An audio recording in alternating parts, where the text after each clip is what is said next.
आजच्या या कार्यक्रमासाठी या ठिकाणी जमलेले माझे सर्व सहकारी बंधू भगिनी, आमच्या संस्थेचे संस्थापक आदरणीय आबासाहेब जे.बी. पाटील यांचे प्रतिनिधी, आमच्या स्थानिक शालेय शिक्षण समितीचे चेअरमन आमचे सहकारी विजय पाटील, संचालिका आमच्या भारतीताई कदम, आणि आज जो कार्यक्रम या ठिकाणी घडून आणला या कार्यक्रमासाठी सर्व संयोजक आयोजक, इयत्ता 10वी सन 2011 आणि 12 या शैक्षणिक वर्षाची बॅच आजच्या या ठिकाणी खरं पाहता मित्र, तुमची जी बॅच आहे ती फार भाग्यशाली बॅच होती. कारण मला वाटतं बरेच जणांना आठवण पडली, तुम्ही आमच्या पैशाचा पेढा खाल्ला.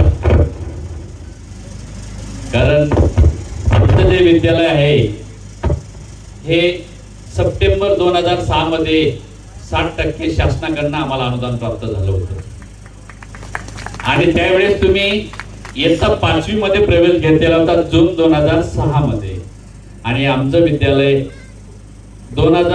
सप्टेंबर 2006 मध्ये अनुदानित झालं आणि आम्हाला अनुदान 11 ऑक्टोबर 2006 मध्ये प्राप्त झालं. त्यावेळेस आपल्या गावामध्ये अखंड हरिनाम सप्ताह बसलेला होता आणि मी माझ्या सहकार्यांना सांगितलं की आपल्याला जे अनुदान मिळालं हे पालकांच्या आशीर्वादाने, तुमच्या कर्तृत्वाने, तुमच्या कर्माने आणि तुम्ही केलेल्या कार्य तत्परतेने मिळालेला आहे. पहिला पेढा हा माझ्या आईवडिलांपेक्षा, माझ्या गुरुजनांपेक्षा देण्यापेक्षा माझ्या सर्व बालकांना द्यावा, आणि तो पेढा सर्व बालकांना दिला होता. आणि तो दिवस मला आठवला. मी जेव्हा रात्री 1:37 झोपलो त्यावेळेस मला माझी आठवण आली की मी या बालकांना पेढा दिला होता, आणि हे बालक 5वीला आले. म्हणजे तुमचा पायगुण एवढा चांगला होता की तुम्ही 5वीला आले, आमचं विद्यालय अनुदानित होतं. कारण अनुदान मिळणं सोपं नव्हतं मित्रांनो. अनुदानासाठी तुम्ही 14 वर्षाचा वनवास म्हणावा लागणार नाही त्याला, तर तुम्ही 14 वर्षाची तपश्चर्या करून, संकटमय जीवन जगून, संघर्षमय जीवन जगून 14 वर्षांनी आमच्या विद्यालयामध्ये आलात, आपल्या विद्यालयामध्ये आलात. मला त्यावेळेस आठवत आली की ही बालकं फार भाग्यशाली आहेत की ही बालकं आली आणि विद्यालयाला अनुदान मिळालं. तर असो बालकांनो, तुमच्यामध्ये मुलगा कितीही मोठा झाला तो बापासाठी मुलगा असतो, मुलगी कितीही मोठी झाली तर ती बापासाठी कन्या असते. तुमचे पायगुण आम्हाला फार चांगले लाभले आणि अनुदान मिळालं.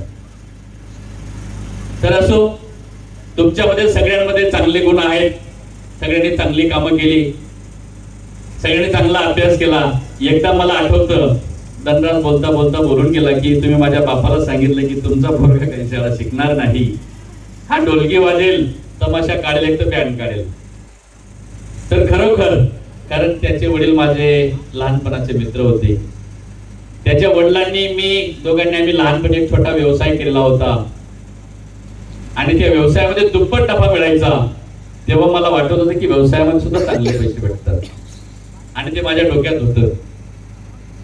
एकदा धनराजने एक मोठी चूक केली की त्याने 3 वाजेच्या पहिल्या सुट्टीमध्ये त्याने बेंच वाजून बेंचची फळी तोडली आणि निघून गेला, पळून गेला दप्तर टाकून.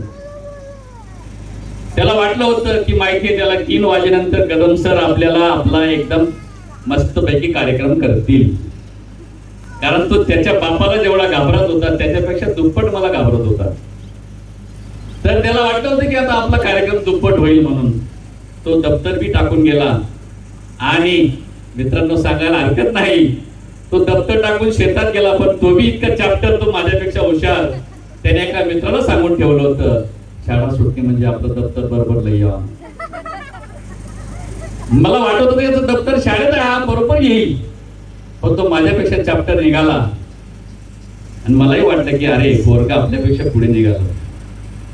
दप्तर त्याचा मित्र, कोणता मित्र घेऊन गेला मला समजू दिलं नाही, दप्तर त्याच्या घरी गेलं. सांगायचा मुद्दा एक आहे की मला त्या दिवशी आठवलं की हा आपल्यापेक्षा फार हुशार निघाला आणि पुढे निघाला, काही हरकत नाही.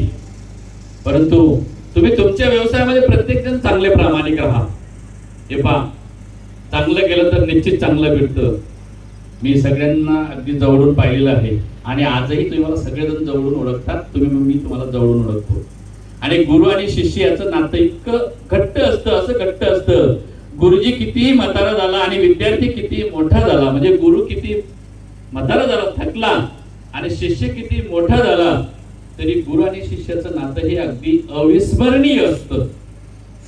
आणि आमच्या विद्यालयातील माझे जे सर्व सहकारी बसलेले आहेत, माझ्यापासून तर शेवटच्या नानापर्यंत, खोडे नानापर्यंतचे, मी माझ्या सर्व सहकाऱ्यांना माझा एकच शब्द असतो की माझी शाळा आणि माझं काम आणि माझं पद हे दरवाजाच्या उमरठ्याच्या आत ठेवतो आणि पुढे गेल्यानंतर आम्ही पालकत्व स्वीकारतो. बऱ्याच मुली रात्री बेरात्री मेसेज करतात, फोन करतात, बऱ्याचदा खूपदा मी त्यांना माझं जे उत्तर असतं ते प्रामाणिक असतं.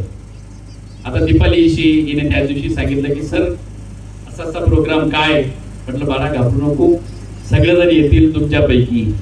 तुमची 29 विद्यार्थ्यांची बॅच होती, मुलं 14 होते आणि मुली 15 होत्या. हो, तर 14 पैकी म्हणजे 28, म्हणजे 29 पैकी 28 जण पास झाले आणि एक मुलगी नापास झाली. तिचं नाव होतं शीतल लोटन पाटील, आणि ती जीवनातलं गणित सोडवता सोडवता अजून एकदा नापास झाली. म्हणजे तिच्यावरती दुर्दैवाने चुकीचा प्रसंग आलेला आहे. कदाचित तुम्हाला ती आठवत नसेल. शीतल लोटन नावाची मुलगी होती, तर ती या गावची भाची होती, नातबाई होती. ती गणित सोडवता म्हणजे तिचं जीवनाचं गणित सोडवता सोडवता तिच्यावरती चुकीचा प्रसंग आला आणि ती आज तुमच्यामध्ये आलेली नाही, परंतु ती मला 1-2 वर्षापूर्वी पण भेटली होती. आणि आम्ही आपुलकीने विचारतो, कारण का आमचा विद्यार्थी म्हणजे आमचा पोटचा पोरगा असतो आणि आमची विद्यार्थी म्हणजे आमची कन्या असते. हो, तर आम्ही नेहमी विचारतो की तुझं काय चाललंय बाळा, तू काय करते आहे, तू कुठं आहे, कशी आहेस, ते तुम्ही पण आतुरतेने विचारतात. तर अशा अनेक विद्यार्थी विद्यार्थिनी या ठिकाणाहून गेलात.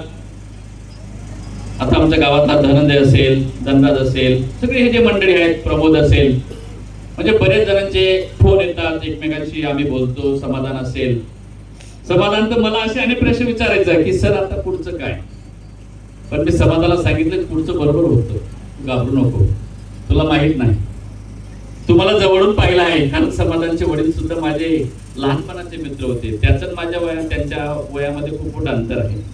परवाच्या दिवशी त्याची बहीण भेटली, सर माझं नाव सांगा. म्हटलं तुझं नाव उज्ज्वला. नाही सर म्हणे माझं नाव स्वर्णा. म्हटलं स्वारी, कारण का तुम्ही दोघं बहिणी दिसायला सारख्या होत्या, बोलायला पण सारख्या होत्या.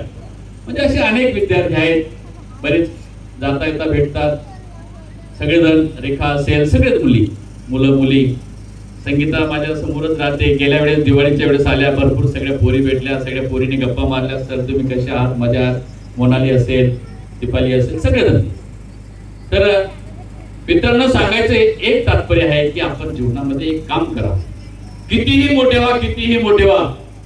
कदाचित तुम्ही इंद्रदेवापेक्षा मोठे होऊ शकणार नाही, पण कदाचित इंद्रदेवा एवढे जरी झालात